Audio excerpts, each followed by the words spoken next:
Quando a gente fala de investimentos, a gente sempre pensa em mercado financeiro. Investir através de um banco, investir através de uma corretora, mas existem alguns investimentos que estão fora desse mercado. E nessa aula aqui eu vou te apresentar algum deles, tá? Fica aí que essa aula fica muito legal. No final eu falo de criptoativos, inclusive. Aproveita, já curte aí e segue a gente. Um abraço.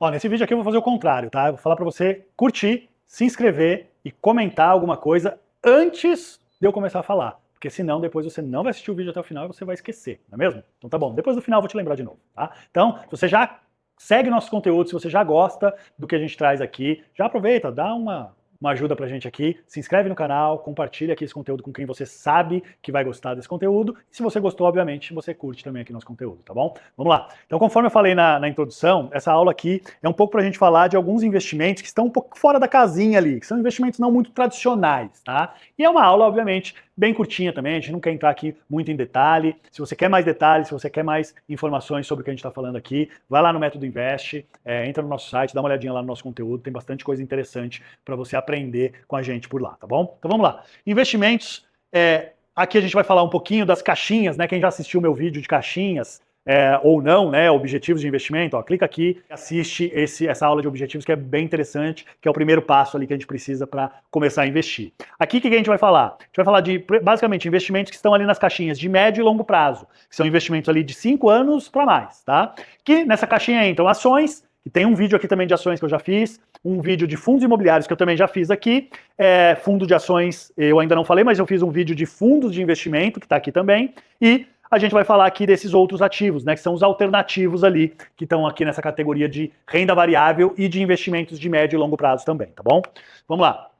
Lembrando aqui, né, ó, renda variável, normalmente eu invisto para quê? Para tentar obter dividendos e para o meu patrimônio crescer ao longo do tempo. E o que eu tenho que perguntar aqui sempre é, qual é o potencial de valorização desse negócio? Ou seja, por que eu comprei um imóvel, né, por exemplo? Eu comprei um imóvel para receber aluguel, dividendos, e também para eu ver esse imóvel valorizar ao longo do tempo. Então eu quero comprar ele por 100 mil e daqui a uns anos eu quero vender ele por 600 mil, por exemplo. Esse é um dos objetivos da gente investir em renda variável. Mas aí eu tenho que sempre me perguntar, qual é o potencial de valorização desse negócio? Então, de novo, eu vou trazer o exemplo do imóvel. Eu compro um terreno num bairro mega afastado lá da minha cidade. O que eu tenho que olhar? Qual é o potencial dessa região de se desenvolver? Hoje não tem água, hoje não chega energia elétrica, hoje não tem nenhum shopping perto. Mas e aí, será que daqui a uns anos aquela região vai ter tudo isso? Se tiver, então aí pode ser sim um bom investimento para você. Então, sempre é essa pergunta que a gente se faz. Qual é o potencial disso valorizar ao longo do tempo? E também tem aí a busca pelos dividendos, pela renda passiva, né? Enfim, então é um pouco disso que a gente fala quando a gente fala de renda variável, tá? E aqui a gente vai falar basicamente dos ativos alternativos. Que alternativos são tudo aquilo que a gente considera que não está dentro do mercado financeiro. Não é aquela renda fixa pura, não é aquela ação pura que eu compro ali, né? Então são alguns outros instrumentos de valorização do meu dinheiro que eu posso lançar a mão, tá? Entre eles tá aí o imóvel, estão aí as criptomoedas, e a gente vai acabar focando um pouco mais até em criptomoedas aqui e outros tipos de investimento em ações fora de bolsa de valores, tá? Então, vamos lá. O que são então ativos alternativos? Todos aqueles ativos que basicamente não são ativos financeiros, né? Você precisa de dinheiro para comprar, óbvio. Óbvio. Né? Nada na vida a gente acessa sem dinheiro, mas é que basicamente não tem ali uma referência com o mercado financeiro direta, né? Eu não consigo ficar negociando isso todo dia ali, né? Então, por exemplo, imóveis, né? Então, comprei um imóvel, como eu falei, eu comprei para deixar esse imóvel valorizar, para eu receber aluguel durante 10, 20, 30 anos. Não é um ativo que eu estou trocando todo dia, né? Então, comprei hoje, amanhã eu vendo, depois eu compro outro, vendo de novo. Não, basicamente eu carrego um imóvel normalmente por alguns anos, pelo menos. Metais preciosos também, né? O ouro, a prata, o bronze, eu também posso comprar ali uma barra de ouro, guardar no meu cofre em casa e esperar ele valorizar, né? Então comprei a barra ali por uma pequena fortuna, que deve estar valendo hoje uma barra de ouro, e espero ela valorizar para depois vender ou derreter e vender joias, enfim, aí eu posso usar isso de outra forma também. Mas perceba que não é algo que eu compro na bolsa, por exemplo. Eu não entro na bolsa lá no meu home broker, por exemplo, compro um ouro e isso chega por Sedex para mim, né? Então, por isso que é um investimento, um ativo não financeiro, né, que a gente chama, ok?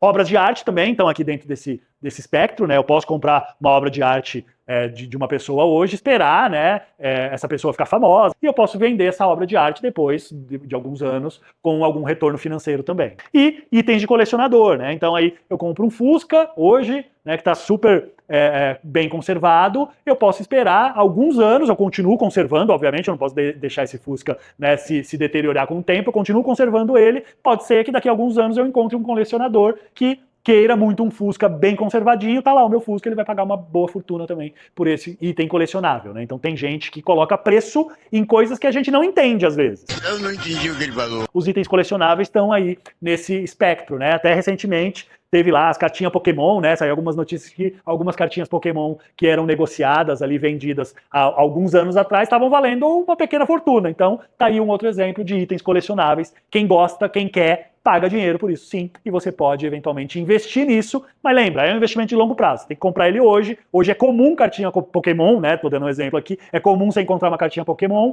e se você deu sorte de pegar uma ali que é realmente rara, você pode guardar isso para fazer dinheiro daqui a alguns anos. Ele vende isso para você, todo mundo vê o preço. Agora vamos falar de um assunto aqui que é mega popular, né, e que na chamada do vídeo aí provavelmente você entrou aqui para ouvir sobre isso, né, que é criptoativos, tá? Então, criptoativos, eu vou explicar aqui de forma óbvia, bem básica e bem superficial. Se você quer mais informações, vai lá no Método Invest que você vai entender um pouco melhor, inclusive como comprar e como negociar esse tipo de ativo em bolsa de valores, tá? Mas criptoativos também é renda variável, né? Porque varia bastante o preço, né? Você não tem ali uma certeza de retorno desses ativos, então ele está ali no segmento de renda variável e, obviamente, também que você tem que olhar isso para longo prazo. O criptoativo usa hoje o que a gente chama de blockchain, né? O blockchain é como se fosse ali um sistema onde eu tenho as informações todas registradas de forma segura e transparente. Então é um ambiente online, tá? Mas que é seguro, é criptografado, né? Tem lá toda uma criptografia, não é qualquer pessoa que consegue invadir esse sistema e sair alterando dados ali. Então, por isso que ele é seguro e transparente. Então, quem tem acesso, quem consegue acessar, tem transparência ali do que está acontecendo ali dentro, mas, obviamente, que ele é bloqueado para que você faça as suas transações ali de forma segura, tá? As informações, elas são armazenadas em blocos, né, de uma rede de computadores. Então, por isso que é blockchain, né? Então, é uma cadeia de blocos, né? Então, cada informação nova, ela vai sendo adicionada ali na cadeia de blocos e ela fica registrada ali para sempre, né? Então, é mais ou menos como se fosse um livro de registros, né? Uma vez que eu escrevi naquele livro, eu não tenho mais como apagar, ele fica ali registrado para sempre. Eu posso até escrever embaixo, olha, eu quero aqui alterar o que eu escrevi em cima. Ok, se alterou, mas o que estava escrito em cima continua escrito lá. Aqui é mais ou menos a mesma coisa. E as alterações só podem ser feitas através de uma chave criptografada, que é a sua senha, é a biometria facial, é a biometria ali da digital, né? Então, você tem ali algumas formas de fazer esses registros e esse acesso, né? Então por isso que ele é seguro, mas ao mesmo tempo ele é transparente, porque quem tem a chave de acesso, acessa, quem não tem, não acessa, tá? Então ele é seguro por isso. E o blockchain, a gente compara muito ele com um cartório, né? Então assim, eu trago um exemplo muito interessante que por que todo mundo sabe e convencionou-se me chamar de elder? Por quê? O meu pai, minha mãe combinaram que ia me chamar de elder, meu pai foi lá no cartório e registrou meu nome. A partir do momento que ele registrou meu nome, tornou-se algo validado na sociedade. Então, o cartório pra gente é o cara que valida na sociedade aquela informação, né? Então, eu me chamo Elder porque tá lá no cartório, na minha certidão de nascimento, que meu nome é Elder, né?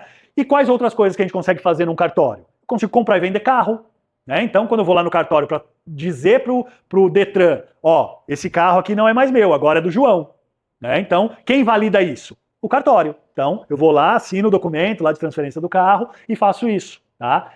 Hoje, a gente já faz isso de forma digital. Então, o Detran hoje já permite que você acesse ali via aplicativo do Detran e faça essa transferência de forma digital. O que ele usa? Um sistema muito parecido com a blockchain. Só que é um blockchain próprio do Detran, que registra compras e vendas e quem é dono de qual carro, né? Através do chassi do carro, da placa do carro, enfim. Então, tem uma série de registros ali que fica no sistema do Detran. Mesma coisa aqui, tá? Blockchain é a mesma coisa, ele vai ter um sistema de validação. Basta eu chegar lá e digitar minha senha? Talvez não, talvez eu precise de uma validação de facial, de biometria facial, talvez eu precise mandar uma cópia do meu documento de identificação para eles saberem que eu sou eu mesmo, né? Então tem uma série de outros fatores de verificação ali que o cartório fazia, mas que hoje, via blockchain, a gente consegue fazer, tá? Então, o cartório eu costumo comparar com o blockchain por causa disso, porque fica tudo registrado ali no cartório. O cartório é fácil de a gente entender, né? Tá ali mais no nosso dia a dia, a certidão de nascimento, a transferência do carro, a compra e venda do imóvel. O meu apartamento é meu, por quê? Porque tá lá no cartório registrado. Ah, mas quem garante que ele é seu? Qualquer pessoa não pode ir lá invadir a sua casa? Poderia. Só que a sociedade combinou, né, entre si que, se está registrado no cartório, o Helder é o dono. Então, se alguém invadir a minha casa, eu vou lá na polícia e falo assim, olha, tá aqui o documento que diz que o imóvel é meu, tem uma pessoa morando lá. Não pode. Aí a polícia vai lá e vai tirar a pessoa de lá de dentro. O blockchain é exatamente a mesma coisa, ele vai registrar todas as ocorrências ali. E aí, por que eu tô falando do blockchain? Por quê? O blockchain é o que proporcionou a possibilidade da existência dos criptoativos, né? E aí, criptoativo aqui eu estou falando de moeda, então Bitcoin, tá? Se é isso que você está pensando, é isso mesmo. Bitcoin é uma moeda cripto, né? Uma criptomoeda. Ela usa do blockchain como forma para registro, para saber quem é o dono daquela moeda, quem é efetivamente a pessoa que pode transacionar aquilo, ok? Mas os criptoativos podem ser qualquer coisa. Pode ser um imóvel, né? Eu posso transformar a matrícula lá do meu imóvel num criptoativo. Então tá aqui, ó, agora o meu imóvel é um criptoativo, eu quebrei esse imóvel em 100 mil pedacinhos. Ô João, você quer ser dono do meu imóvel? Quer comprar um pedacinho do meu imóvel? Tá aqui, ó, um pedacinho do meu imóvel, ele é um criptoativo agora.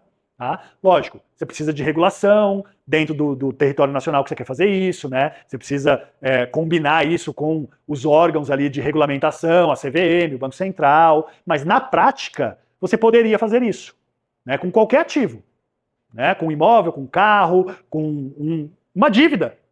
Tá? Então aqui a gente começa a entrar, aqui ó, aula de renda fixa. Entende lá o que é renda fixa para depois você voltar aqui. Eu posso pegar uma dívida de renda fixa e transformar num ativo digital e negociar ele de forma digital. A gente tem hoje algumas plataformas que fazem esse tipo de negociação, que são ativos digitais. E o blockchain fornece uma maneira segura e descentralizada de rastrear e verificar as transações. A grande sacada do blockchain é justamente essa questão da descentralização. Porque pensa o seguinte, no território nacional brasileiro hoje, se eu for comprar alguma coisa de você e eu oferecer uma nota de 100 reais, você aceita, não aceita? Por que você aceita? Porque você sabe que se você pegar esses 100 reais e tentar ir no supermercado e comprar outra coisa, você vai conseguir. Né? Então, é uma moeda de troca convencionada pela nossa sociedade que vale dinheiro, que ela tem valor. Ok? Só que, dentro do território brasileiro, por exemplo, se hoje eu chegar com um peso argentino aqui e tentar comprar alguma coisa de você, você aceita? Você poderia até aceitar, porque você conhece uma casa de câmbio que vai trocar esse peso argentino por real para você. Mas se você não é uma pessoa que tem esse conhecimento, que saiba fazer isso, você vai olhar para aquilo e falar assim, não sei o que eu vou fazer com esse negócio aqui. O que isso significa? Que aquilo não tem valor. E não tem valor por quê? Porque dentro do território brasileiro, convencionou-se que a gente aceita o real, e não o peso argentino. Quando eu descentralizo, ou seja, hoje quem é responsável por emitir real aqui no Brasil, a moeda real, é o nosso Banco Central.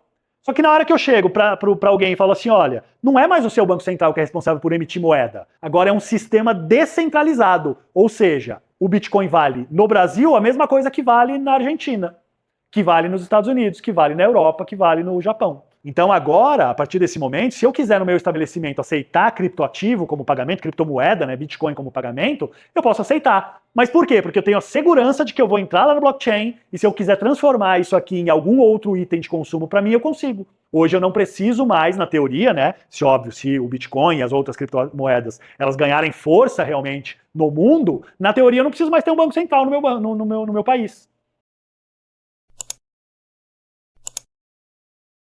Então, uma criptomoeda nada mais é do que um dinheiro virtual que usa um algoritmo de criptografia numa rede descentralizada para que essa moeda ela valha alguma coisa, ela tenha valor. Né? Se ela não tiver valor, ela não funciona como moeda de troca. E aí eu trago lá aquele exemplo, né? Quando que o Bitcoin ele virou uma sensação mundial? A partir do momento que uma pessoa aceitou trocar uma pizza pelo Bitcoin.